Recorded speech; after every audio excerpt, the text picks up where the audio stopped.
Ang karma ay isang walang hanggang katotohanan na umiiral kahit papaniwalaan natin ito o hindi. Sa episode natin ngayon, tatalakayin natin ang isang kaso mula sa South Korea kung saan nagtagpo ang paghihiganti at hustisya sa paraang hindi matutumbasan ng kahit ang pinakaabang-abang na pelikula. Noong ika-26 ng Pebrero taong 2019, isang lalaking nagngangalang Lee Hee-jin ang nagtungo sa Dongan Police Station sa Anyang City. Ipinahayag niya ang kanyang pag-aalala dahil nawalan siya ng komunikasyon sa kanyang mga magulang, ang kanyang 62 anyos na ama at 58 anyos na ina. Humingi siya ng tulong sa pulisya upang mahanap ang mga ito. At para sa mga pamilyar na sa mga nauna naming ulat tungkol sa mga kasong naganap sa South Korea, alam ninyong karaniwang malamig at hindi agarang kumikilos ang mga pulis sa ganitong mga ulat, kahit patungkol sa mga nawawalang bata lalo na kung matatanda ang nawawala. Hindi naiiba ang kasong ito. Halatang walang gaanong malasakit ang ipinakita ng mga pulis sa ulat ni Hee-jin. Batay sa karanasan nila, sobrang bihira ang mga kasong sabay na nawawala ang dalawang matatanda. At karamihan sa mga ganitong kaso ay nauuwi lang sa hindi pagkakaintindihan o sa mga medical na emergency habang nasa labas ng bahay. Gayunpaman, iginiit ni Hee-jin na nasa mabuting kalusugan ang kanyang mga magulang. Wala umano ang mga ito ng anumang kondisyong medikal na maaaring magdulot ng biglaang pagkamatay. At kahit sakaling may sakit ang mga ito, napakababa raw ng posibilidad na pareho silang atakihin ng karamdaman ng sabay. Matapos ang kaunting pagsusuri, iminungkahi ng pulisya na baka nagbakasyon lang o may hindi na ipaalam na lakad ang mga magulang ni Hee-jin. Kaya't pinayuhan siyang umuwi at maghintay na lamang ng balita. Umabot sa 2 linggo ang paghihintay. At sa kabila ng walang anumang balitang natanggap, napilitan si Hee-jin na bumalik muli sa estasyon ng pulisya noong ika-16 ng Marso. At sa pagkakataong ito, kumilos agad ang mga pulis sa hindi inaasahang bilis. Pagkalipas lamang ng 2 araw, noong ika-18 ng Marso, natuklasan nila ang isang nakakasindak na tagpo sa loob ng Hyundai apartment complex sa Gwangyang, Dongan District. Sa loob ng isang wall cabinet, natagpuan ang bangkay ng ina ni Hee-jin, si Sunja na matindi ang pagkabulok. Ngunit hindi rito nagtapos ang trahedya. Kinahaponan ding iyon, isa pang ulat ang natanggap mula sa kanayunan sa Pyeongtaek. Ayon sa manager ng isang lokal na bodega, ilang araw nang nagrereklamo ang mga residente sa matinding amoy sa lugar. Nang imbestigahan nila ito, natagpuan nila ang bangkay ng isang matandang lalaki sa loob ng refrigerator. Kinumpirma ng DNA testing na ito si Lee Dok-ju, ang ama ni Hee-jin. 2 nakakakilabot na bangkay ang natuklasan sa iisang araw at halos gumuho ang mundo ni Hee-jin. Ngunit higit pa sa sakit ng pagkawala ang dagok sa kanya nang matanggap niya ang resulta ng forensic report. Ano nga ba ang nilalaman ng ulat na ito? Walang alinlangan na parehong brutal na pinatay sina Dok-ju at Sunja. Binalutan ng napakaraming sugat ang kanilang mga katawan na hindi matukoy ng mga forensic expert ang tiyak na sanhi ng kanilang kamatayan. Hindi ito basta-basta pagpatay. Ito ay isang matagal na pagpapahirap na tumagal hanggang sa kanilang huling hininga. Itinakda ng mga eksperto ang petsa ng kanilang kamatayan sa ika-25 ng Pebrero, isang araw bago unang pumunta si Hee-jin sa estasyon ng pulisya. Lumabas ang isang masaklap na katotohanan na kung agad sanang sineryoso ng mga pulis ang unang ulat, maaaring nakakalapas sana sila ng ilang mahahalagang ebidensya. Bagaman hindi na nila maililigtas ang mga biktima, may posibilidad sanang mas malalim at mas maagap ang naging investigasyon. Gayunpaman, tila hindi naaapektuhan ang mga investigador sa pagkukulang na ito. Para sa kanila, isa lamang itong karaniwang kaso ng paghihiganti. Lahat ng detalye ay tila tumuturo sa iisang direksyon. Naniniwala ang mga investigador na sa pagsisiyasat sa mga ugnayan ng mga biktima, agad din nilang malalaman ang pagkakakilanlan ng salarin.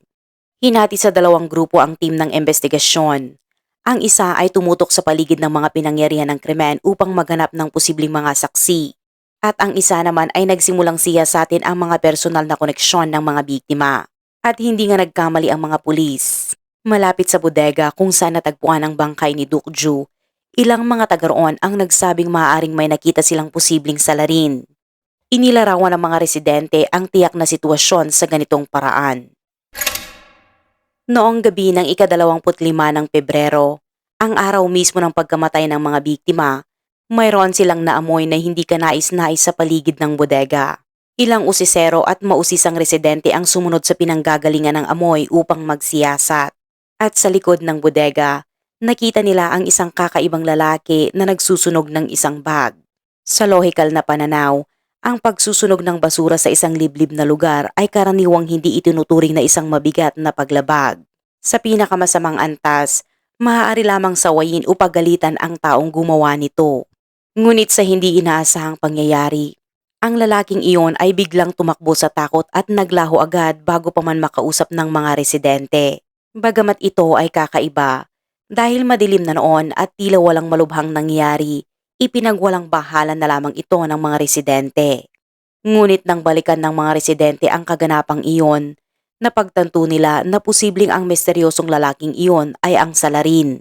Ikinuwento ng mga residente sa pulisya ang kanilang mga obserbasyon. Ang lalaki ay hindi matangkad, may katabaan at base sa bilis ng kanyang pagtakbo, mukha itong hindi aktibo sa pisikal na aktibidad. Malamang, hindi ito isang lokal na magsasaka.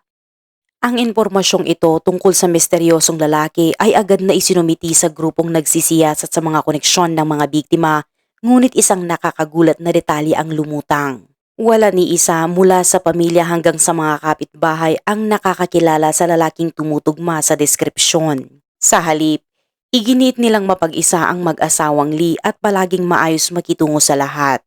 Walang nag-aakala na masasangkot sila sa isang malagim na krimen ng paghihiganti. Subalit si Heejin, ang anak ng mga biktima, ay may ibang pananaw. Nang marinig niya ang tungkol sa sinunog na bag, agad niyang iminungkahi sa pulisya na imbestigahan ito bilang isang kaso ng pagnanakaw na nauwi sa pagpatay. Ang kanyang dahilan ay labis na ikinagulat ng mga investigador. Noong umaga ng ika-25 ng Pebrero, ang mismong araw ng krimen, ibinenta ni Heejin ang kanyang Bugatti Veyron at ibinigay sa kanyang mga magulang ang halagang 500 million won na nakalagay sa isang bag para pansamantalang ingatan. Ilang oras lamang matapos iyon, brutal na pinaslang ang kanyang mga magulang. At ngayon, may estranghero na nasaksihang nagsusunog ng kahina-hinalang bag. Maaari kayang ito ay simpleng pagkakataon lamang? Matapos marinig ang mga ito, agad na nagsagawa ng investigasyon ang mga pulis sa apartment ng mag-asawang Lee. Lalong tumibay ang teorya ni Heejin. Wala ni anino ng 500 million won at maging ang bag na pinaglagyan nito ay hindi na rin matagpuan. Nang suriin ang kanilang mga bank account, wala rin natuklasang kahina-hinalang transaksyon na may kinalaman sa ganoong kalaking halaga.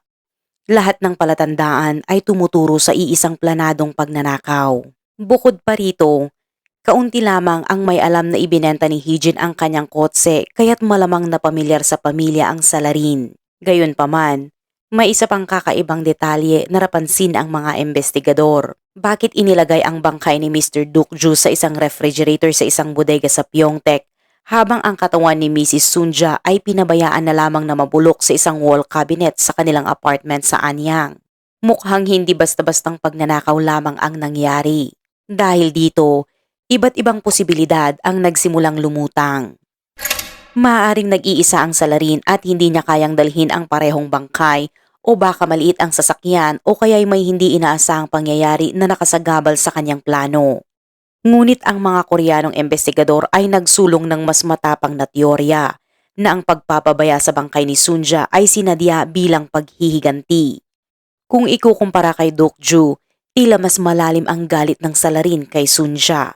Lahat ng nakalap na ebidensya ay tila tumuturo sa iisang konklusyon. Ang salarin ay pamilyar sa pamilya at may personal na galit kay Sunja. Ngunit sa isang iglap, may isang investigador na napaisip. May isang malaking kontradiksyon sa buong kwento. Kaya tinanong niya ang kanyang mga kasamahan kung hindi ba sila nagtaka nang marinig nilang ibinenta ni Heejin ang kanyang supercar. Idinagdag pa niya na dapat ay sobrang yaman nito at kung ganoon ay bakit kailangan pa nitong ibenta ang kotse sa ganitong panahon. Nang tanungin si Heejin kung bakit niya ibinenta ang kotse, ipinaliwanag niya na marami pa siyang magagandang sasakyan at ang pagbenta ng Bugatti Veyron ay isang simpleng paraan lamang ng pagtanggal ng labis. Dagdag pa niya, wala naman itong espesyal na kahulugan. Ngunit ito ang nakikitang problema. Kung tunay ngang napakayaman ni Heejin, bakit sa isang karaniwang apartment lamang naninirahan ang kanyang mga magulang? Sa mga nakaraang kaso, kapag ang mga mayayaman ay namumuhay ng payak at palihim, karaniwan itong palatandaan na mayroon silang itinatagong lihim. Dahil dito, masusing sinuri ng investigador ang background ng pamilya Lee. At dito na lumabas ang isang nakakagulat na impormasyon. Hindi lamang si Heejin ang anak ng mag-asawa. Mayroon pa silang isang anak, isang nakakatandang kapatid na lalaki na ang pangalan ay Hee-moon. Pagkabanggit ng pangalang ito, unti-unting nagtagpo ang mga piraso ng kaso. Para sa mga investigador, ang katotohanang pinatay ng malagim ang mga magulang ni Hee-moon ay tila hindi nakakagulat. Noong Oktubre ng taong 2008, pumasok ang South Korea sa isang krisis sa ekonomiya na nagtulak sa maraming mamamayan sa matinding kaguluhang pinansyal. Sa panahong ito, maraming tao ang tumutok sa stock market at mga investment fund bilang kanilang pag-asang makahanap ng alternatibong kita upang mapabuti ang kanilang kabuhayan. At dito sumikat si Hee-moon. Mabilis siyang umangat at naggamit ng mga glamorous na titulo sa mundo ng pananalapi. Ang Warren Buffett ng Korea, #1 stock trader ng Yongcheongdam at pinakamahusay na investment master ng Korea. Mabilis na lumaganap ang kanyang pangalan sa mga financial circles ng Seoul. Pagsapit ng taong 2014, lumampas na sa mundo ng investment ang pangalan ni Lee Hee-moon. Madalas na siyang makita sa mga malalaking media outlet mula sa Korean Economic Channel hanggang sa iba't ibang programa sa telebisyon. Naipakita niya ang imaheng perpekto ng isang matagumpay na negosyante. Bata, may kakayahan at napakalaki ng yaman.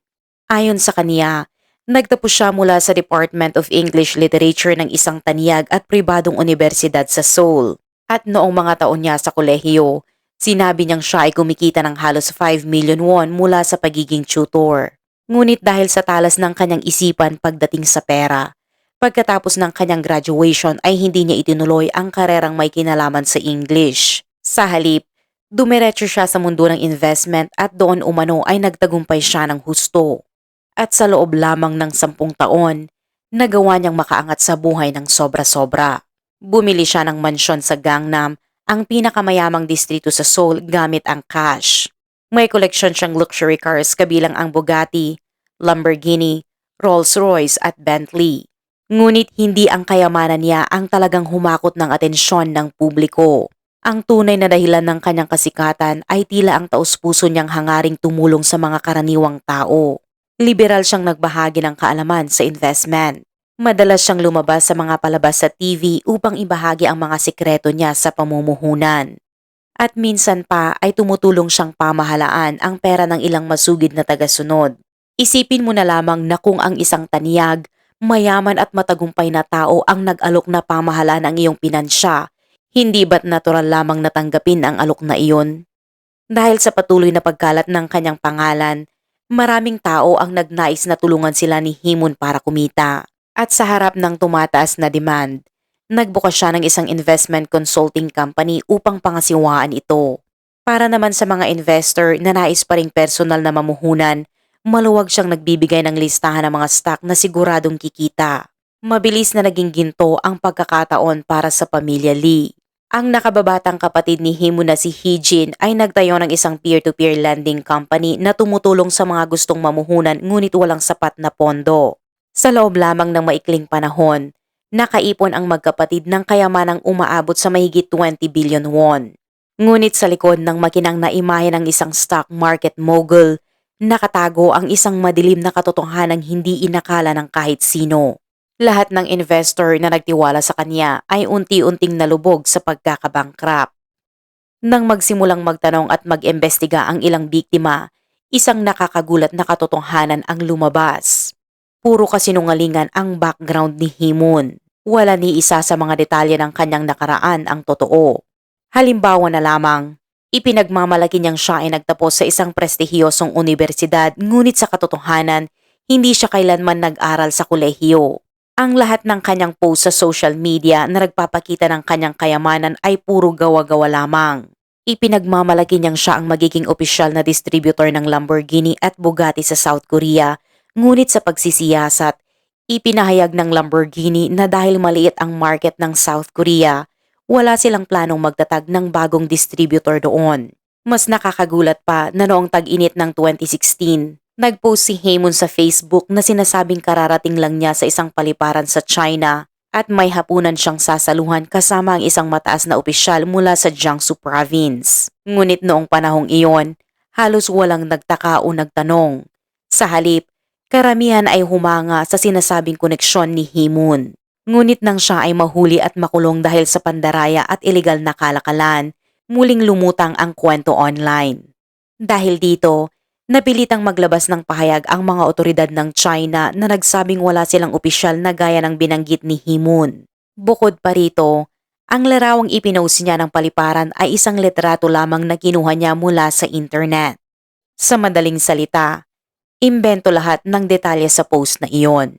At dahil dito, tuluyang bumagsak ang imperyo ni Haemon. Sa kasamaang palad, kasama ring bumagsak ang libu-libong investor na kanyang niloko. Marami sa kanila ang nawalan ng buong ipon at ang iba pa ay nulubog sa matinding utang. May mga biktima na dahil sa kawalan ng pag-asa ay nauwi sa isang malungkot na pagpapatiwakal. Isipin na lamang na kung hindi siya nakulong, malamang ay pinatay siya ng sarili niyang mga biktima. Dahil dito, hindi na nakapagtataka kung may mga taong sa kawalan ng kakayahang maipaghiganti ang sarili kay Haemon mismo ay ibinuhos ang kanilang galit sa kanyang mga magulang. At kung totoong paghihiganti nga ang motibo, magiging napakahirap lutasin ang krimeng ito sapagkat napakaraming taong naloko ni Haemon. Habang nahihirapan ang pulisya sa paglutas ng suliraning ito, iminungkahi ng opisyal na unang nakapansin sa kontradiksyon ang isang ideya. Maaaring itinago ni Heejin ang pagkakakilanlan ng kanyang kuya upang ikubli ang kanilang nakaraan kaya hindi niya ito binanggit sa pulisya. Ngayong nabunyag na ang katotohanan, inaasahan na maibabahagi niya ang mas marami pang detalye para maresolba ang kaso at napatunayang tama nga ang kutob ng opisyal. Nang harapin ng mga investigador ang katotohanan ng tuwiran, nagsimulang maglahad si Heejin. Ayon sa kanya, matapos makulong si Haemon, bagaman may ilang pondong na ibalik, nanatili pa rin ang ilang malaking bahagi ng salapi at ilang ari-arian sa kanilang pamilya. Dahil dito, pinili nilang mamuhay ng lihim upang makaiwas sa mapanuring mata ng publiko. Idinagdag pa niya na sapagkat matagal nang nakakulong ang kanyang kuya, hindi niya naisip na maaaring may kaugnayan pa ito sa naganap na pagpatay. Sa madaling salita, ipinaliwanag lamang niya ang dahilan kung bakit hindi niya agad isiniwalat ang lahat. Pagkatapos ng mga paliwanag na iyon, binanggit ni Heejin ang isang kakaibang pangyayari. Noong gabi ng ika-25 ng Pebrero, nakatanggap siya ng mensahe mula sa kanyang ina sa isang messaging app. Sinabi ni Sunja na may nakilala siyang negosyanteng nagtapos sa Harvard na nagngangalang Kim Jong-ho at nais niyang ipaayos kay Heejin ang isang pagkikita para talakayin ang posibleng kooperasyon sa negosyo. Idinagdag pa ni Heejin si Jong-ho bilang contact at nagplano makipag-chat muna bago magkita ng personal. Hindi inaasahan na napindot niya ang video call button at nang sagutin iyon, tumambad sa kanya ang bilugan at mabigat na anyo ng mukha ni Jong-ho. Sa unang tingin, karaniwan lang iyon. Ngunit hindi ba't itinakda ng forensic team na parehong napatay ang mga biktima noong gabi rin ng ika-25 ng Pebrero? Paanong nakapagpadala pa ng mensahe si Sunja? Dalawa lang ang posibleng paliwanag. Nagkamali ang forensic sa oras ng kamatayan o ang nag-text kay Heejin ay ang mismong salarin. At kung totoo ang hinalang ito, maaaring si Kim Jong-ho ang mamamatay at ang kagustuhan niyang makipagkita kay Heejin ay bahagi ng plano upang patayin ito bilang anyo ng paghihiganti laban sa buong pamilya. Agad na gumawa ng sketch ang pulisya batay sa paglalarawan ni Heejin at ipinakita ito sa mga residente na nakakita sa lalaking nagsusunog ng bag sa bodega. Nagkakaisa silang nagsabing kahawig nito ang misteryosong lalaking nakita noong gabing iyon. Batay sa itsura at pangangatawan ng sospek, sinuri ng pulisya ang mga CCTV sa paligid at mabilis nilang natunton ang lalaki sa street camera footage. Sa masusing pagsusuri, lumitaw ang isang mahalagang detalye. Hindi nag-iisa ang sospek, kundi 3 ang kanyang kasabwat. Gayunpaman, dahil mahina ang kalidad ng video, siya lamang ang natukoy at naaresto. Si Kim Dae-hyun, ang taong nagpanggap bilang Kim Jong-ho. Taliwas sa inaasahang matibay ang loob, agad na umamin si Daehyun sa lahat ng krimen at isinapubliko ang kanyang motibo na mas nakakagulat pa kaysa sa mismong ginawa niya. Tulad ng hinala ng pulisya, isa siya sa napakaraming biktima ni Moon-hee ngunit hindi siya isang karaniwang biktima. Galing siya sa may kayang pamilya, nagtapos ng bachelor's at master's degree sa Estados Unidos at nagtatag ng kumpanyang nagpaparenta ng yate na kumikita ng malaki sa loob ng maraming taon. Ngunit noong Agosto ng 2017, biglang bumagsak ang kanyang negosyo at kasabay nitong nasira ang kanyang buhay may asawa. Luhaan siyang bumalik sa South Korea at sa paghahanap ng bagong puhunan, nakilala niya si Hee-moon at agad na nahikayat. Sumali siya sa mga proyekto nito at nagbigay pa ng 20 million won sa ama ni Hee-moon bilang gastos. Nang tuluyang gumuho ang imperyo ni Hee-moon, kasabay na nabankrupt si Daehyun.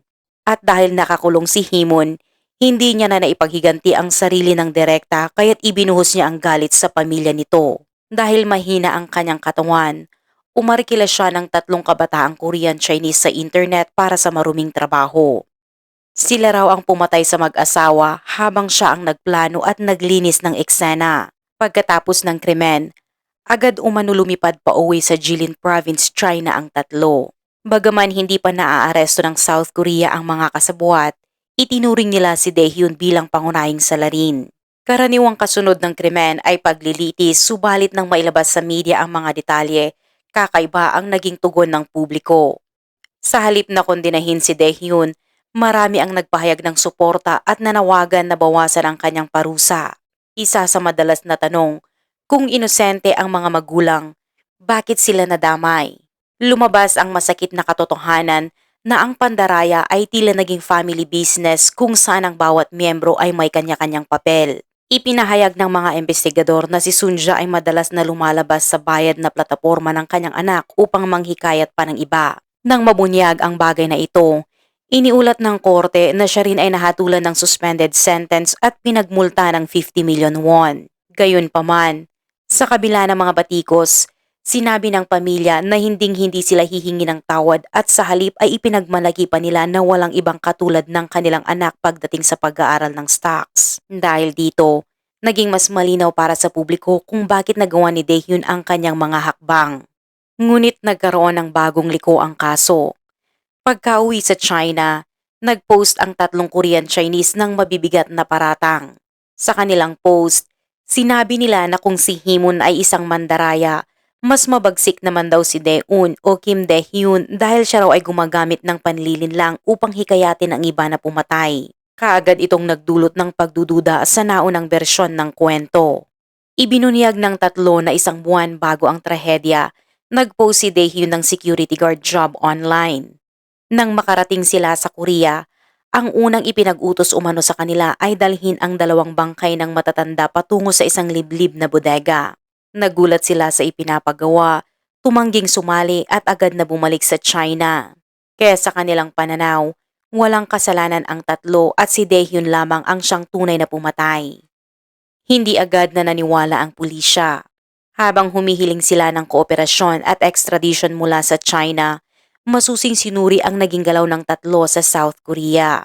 Natuklasan nilang tugma ang testimonya sa mga ebidensya, gaya na lamang ng hindi sila nakatanggap ng bayad at ang isa pa sa kanila ay napilitang mangutang ng 200,000 won para sa pamasahe pa uwi.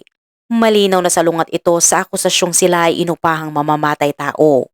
Mula rito, lumitaw ang mas malaking tanong. Kapanipaniwala nga ba ang bersyon ng paghihiganti? Nang sinundan ng pulisya ang mga bakas, natuklasan nilang imbento rin iyon. Mahigit 1 taon bago ang krimen, nagpanggap si Daehyun bilang isang private detective upang lapitan at usisain ang mga naging biktima ni Hee-moon. Sinimulan niyang tiktikan ang mga magulang, naglagay ng tracking device at wiretap sa kanilang kotse. Alam ni Daehyun na ibinenta ni Heejin ang Bugatti Veyron sa halagang 1.5 billion won at tanging 500 million won lamang ang ibinigay sa mga magulang.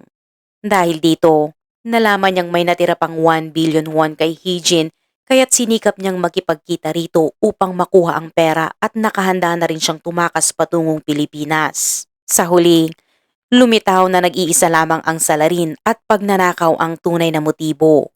Kinasuhan si Kim Dae-hyun sa Suwon Supreme Court ng robbery with murder, pagtatago ng bangkay at iligal na paglusot. Sa unang paglilitis, hinatulan siya ng habang buhay na pagkakakulong. Noong 2021, siya ay nag-apela ngunit pinagtibay ng Korte Suprema ang hatol. Samantala, nakalaya si Himun matapos pagserbisyuhan ang kanyang sentensya sa kasong pandaraya or scam. Sa lohika, ang ilang taong pagkakakulong at ang malagim na kamatayan ng kanyang mga magulang ay dapat sanay nagsilbing aral at gabay upang baguhin niya ang kanyang buhay. Ngunit hindi ito nangyari. Matapos ang mahabang pananahimik, muling lumutang si Himun hindi upang magbagong buhay, kundi upang muling manloko gamit ang Bitcoin. At nang mabunyag ang kanyang bagong modus, naaresto siya noong Setyembre ng 2023. Subalit sa pagkakataong ito, agad siyang nakalaya matapos magpiyansa. Marahil ang pinakamasakit na bahagi ng kasong ito ay ang katotohanang matapos makalaya. Tila walang epekto kay Lee Hee-moon ang madilim na nakaraan at ang karumal-dumal na sinapit ng kanyang mga magulang.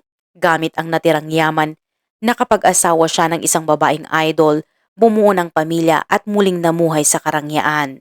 Sa kabuuan, ang kasong ito ay hindi lamang simpleng trahedya ng kasakiman at huwad na paghihiganti, kundi isang matinding babala kung paanong nagiging immoral at walang puso ang tao sa ngalan ng salapi. May mga handang manlamang ng walang konsensya at mayroon ding handang pumatay para magnakaw na nagiiwan ng permanenteng sugat sa lipunan. At dito nagtatapos ang ating kaso. Ipinapakita nito na sa oras na manaig ang kasakiman, maaaring mawala ang lahat gaya ng pamilya, dangal at maging ang kalayaan. Paalala ito na hindi kailanman magiging sapat ang yaman kung kapalit ay konsensya at buhay ng iba. Ano ang palagay mo sa kasong ito? Ibahagi ang iyong opinyon sa komento sa ibaba at sama-sama tayong matuto mula sa mga ganitong trahedya.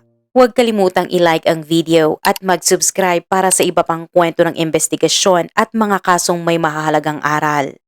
Maraming salamat muli sa panonood at magkita tayo sa susunod na video.